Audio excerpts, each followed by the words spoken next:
Kray twins were not sweet young men who helped little old ladies cross the road with their shopping. Neither were they Robin Hood-style working-class heroes who stole from the rich to give to the poor. They were responsible for brutal assaults, arson, armed robbery, and protection rackets, which involved targeting innocent East End business owners and threatening them with violence unless they paid them a regular fee. Most know them for their brutal murders of George Cornell and Jack the Hat McVitie, but today I'm going to tell you about a more sinister part of their lives that never seems to be talked about. Reggie's first wife, Frances Shea. Welcome to History of London, where I regularly debunk the myths surrounding the Kray twins. Before we dive in, please do subscribe and follow my socials,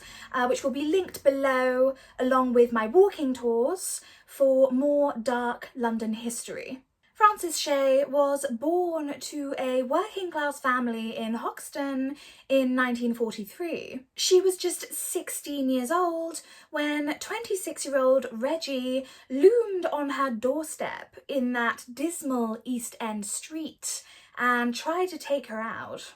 Her brother Frankie was a driver for the Krays, and he had garnered a bit of a reputation as a wide boy, fond of the flash cars, the tailored suits, the girls and the booze that could be found under the lights of the West End. He knew that Reggie was no good for his baby sister, who he had cradled in the Morrison shelter in their kitchen during the Second World War as Jerry's bombs rained down around them, and yet he didn't intervene. Reggie became obsessed with Frances, despite their 10-year age gap, from which, by the way, I am getting the word nonce, and he utterly spoiled her. He treated her like a princess. He was quick to introduce Frances to his family. He took her to fancy bars in the West End, to the cinema, and on long romantic drives in the country. He showered her with gifts, bought her new clothes, jewellery, and even gave her money. For most girls, this level of princess treatment would have been a dream, so it isn't hard to see why Frances, being only, an impressionable teenager, was so overwhelmed by his affections, particularly as she had grown up in such an impoverished area. But then Reggie went to prison and the cracks in their perfect fairy tale started to appear. Here he was tormented by thoughts of other men pursuing her in his absence, and if he didn't receive a letter from her pretty much every day, he went ballistic. On the 2nd of September 1960, Reggie wrote to Frances claiming that he had nearly choked a fella in my cell for having too much to say because he was so angered by her lack of contact. And despite her being only 17, Reggie expressed a desire to take her off the market by marrying her and forbade her from going out dancing and having fun with her friends. This highlighted a possessive streak quite early on that would go on to make her life a complete misery. So it is unsurprising that initially their relationship didn't last. However, this wasn't because of how possessive and jealous Reggie was, but rather when he came out of prison, how much time he spent with his twin. Frances and Reggie went from being a twosome to a threesome, and if it wasn't Ronnie playing gooseberry, it would be other members of the Krays firm chaperoning them.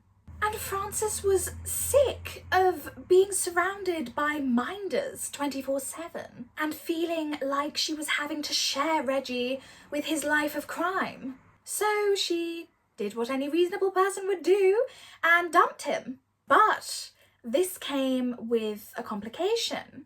Not many men were brave enough to approach her after she dated Reggie Kray. And no matter how much she resisted Reggie, they still exchanged letters, expressing how much they missed one another, until finally Frances Shea and Reggie Kray got back together for good. Now, the wedding of Frances Shea and Reggie Kray was meant to be the event of the season. When the pair tied the knot, Frances was just 22 and Reggie was 31. Photographs from their big day show a woman on the edge, dead-eyed and struggling to summon a smile in most of them. As beautiful as she was, Frances was far from the radiant, blushing bride. Her brother Frankie later claimed that Frances only agreed to marry Reggie to keep the peace, as he had threatened to kill her brother and her father.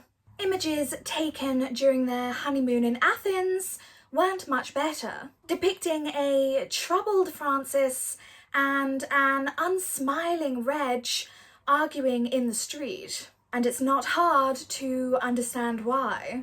In her diary, Frances writes, "Honeymoon sex, about 3.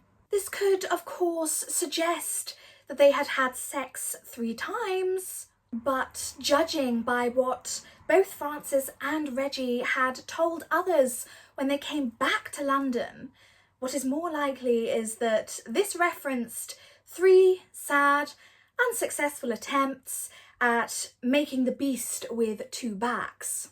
According to Mickey Fawcett, a retired boxing trainer and former business associate of the Krays, they both joined me for a drink at the El Morocco. I'd hardly said hello before she said in front of him, 'Do you know he hasn't laid a finger on me in all the time we've been away?' What do you say in return to something like that?" Reggie himself didn't sound angry though, just defeated. "Cool, I'm glad it's you he told," he said, "and not anyone else." This was, of course, in reference to Ronnie, Reggie's twin brother, who would have been overjoyed to hear that not all was well in the marital bed. He wouldn't have wanted Ronnie to hear those words, Fawcett revealed to author Jackie Hyams. According to Fawcett, Ronnie used to make unkind comments about Frances constantly, like, "Cool, and she got horrible legs," which, of course, wasn't true at all. I am telling you now, I am wasted as a historian. I should be on the West End stage playing Nancy and Oliver. Now, Frances was far from sexually experienced. Even during the swinging 60s, which saw the miniskirt and the rollout of the pill and the boy-mad teenager, premarital sex was still massively taboo, and she had never even shared a room or a bed with Reggie, despite them going away a lot before they were married. One of Reggie's earliest letters to Frances references a love bite which somehow, I assume, occurred during a prison visit. Hyams also suggests that there may have been times where Reggie requested that Frances wank him off, effectively. But that was likely the limit of Frances's experience with the opposite sex. Reggie was 10 years her senior. There had been women before Frances, and there would be women during their marriage too. A lot of women were extremely attracted to Reggie. He'd also had many covert affairs with men, and he shagged hostesses and prostitutes before and during his relationship with Frances. Reggie's incessant love affairs contributed hugely towards Frances's deteriorating mental health. Reggie revealed that there may have been hostesses at the clubs he frequented, a knee-jerk reaction to their brief premarital split wherein Frances had attempted to date other men. This was, of course, typical Kray twin behaviour. As masters of emotional abuse and manipulation, they often held on to any personal slight and avenged it further on down the line. Although their marriage was never consummated, Frances later revealed to her mother, Elsie Shea, that her husband was a pervert who wouldn't make love to her. The only time he had actually initiated sex was to take her from behind as though she were a boy. This clear lack of intimacy leads me to condemn how wrongly the abuse that Frances endured at the hands of Reggie Kray was portrayed in the film Legend. Frances's family were left mortified after watching the film because the production team didn't even bother seeking them out to actually research what Reggie and Frances's relationship was like, or indeed what Frances was like as a person. So, as far as we know, Reggie never raped Frances. That was fabricated, and I could make a whole video talking about how these directors fabricate rape scenes in order to appease their own warped fantasies. The reality of Frances's treatment at the hands of Reggie Kray was much different. Frances's diary offers us a massive insight into what she went through. It is possible that a friend perhaps suggested that she record his behaviours in writing should she ever need to go to the police. These diary entries make for a heart-wrenching read, revealing the true extent of the abuse that Frances endured while married to Reggie Kray. Reggie spoke to her like a pig in front of others, telling her to shut her mouth or he would make her suffer. But it was when they were alone that he was at his most terrifying. It is generally well documented that after their dreadful, sexless honeymoon in Athens, Reggie and Frances moved into a lush apartment near Marble Arch, and then into a flat beneath Ronnie's at Cedra Court. But according to Frances's diaries and testimonies from her mother, it was nothing more than a dark, unfurnished room that Frances would be left in for days at a time while Reggie went off gallivanting, drinking and rubbing shoulders with fellow villains and celebrities. It was the alcohol that transformed Reggie into a monster. He would stumble in the small hours, already het up in a rage that left Frances cowering on their bed in a sobbing heap, screaming that he would hurt her and her family until he wore himself out and collapsed into a heavy slumber. On one of these nights, knowing that Frances had a crippling fear of blood, Reggie deliberately sliced his hand open and dripped the blood onto her. He was unhinged, leaving an already anxious young woman in emotional turmoil. Frances also wrote that Reggie slept with a gun, a sword and a chopper under the bed and a flick knife under his pillow. According to the Kray's biographer John Pearson, Reggie also talked about killing her often. He told her lurid tales of affairs with hostesses and prostitutes, and it has even been alleged that he slept with a prostitute in bed while Frances was beside him asleep.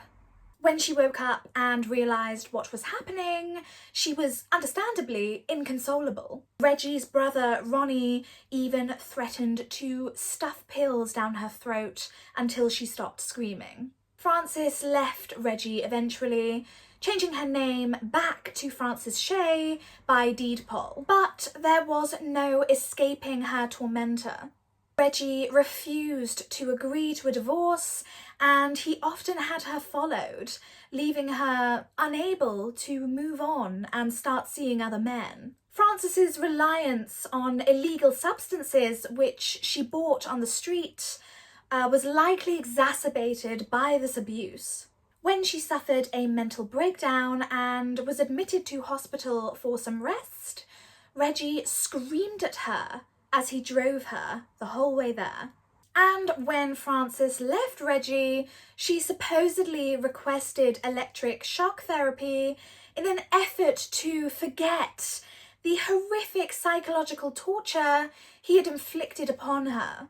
But still, Frances could not escape the abuse. As well as having his cronies follow her, as we've mentioned, he would also turn up at her flat unannounced in a drunken rage. Frances took her own life at just 23 after 2 failed suicide attempts. Just before the couple were due to attend court to annul their marriage on the grounds of non-consummation. However, Reggie's prison lover, Bradley Allardyce, has alleged that Reggie admitted to him that it was Ronnie that killed Frances out of pure jealousy. This is something I would love to explore more in another video. According to John Pearson, the 2 twin brothers had an incestuous relationship throughout their teens because of the massive taboos surrounding homosexuality in the 1950s and 1960s. What is also concerning is the sex trafficking operation that Ronnie ran throughout the 1960s, which involved procuring underage boys for the rich and famous. I have explored this at length in another video if you are interested. There is also supposedly footage floating around of Frances referring to her husband Reggie as a bacon bonce or a nonce, a Cockney rhyming slang for paedophile. And while there is no evidence to suggest that Reggie was in any way involved in Ronnie's sex trafficking ring, is it possible that Frances caught wind of what was going on and Reggie Kray had her disposed of? In 2002, Frances Shea, Frances's brother, spoke to the East London Advertiser about Reggie and Frances's fraught, sexually unresponsive relationship. "That geezer married my sister because he was in love with me. I was one of those baby-faced kids, I suppose. He did the worst thing any man could ever do to get his revenge at not being able to get hold of me, and that's what it's all about." Frankie also eschewed the claims that were made by Bradley Allardyce, claiming that Ronnie had killed her by stuffing pills down her throat, as he had threatened to do when she was inconsolable, when she found Reggie in bed with a prostitute beside her. Frankie stated, "We knew she committed suicide, but Reggie was the instigator of it, as far as I'm concerned." Despite changing her name by deed poll, Frances is buried still in the Kray family plot. Her mother campaigned for years to have her moved, but to no avail, because by law, Reggie was still her next of kin, and it was only his word that mattered. So, after spending the last year of her life trying to escape their loveless marriage, Frances Shea is now forced to endure all of eternity with the 2 men that made her life a living hell.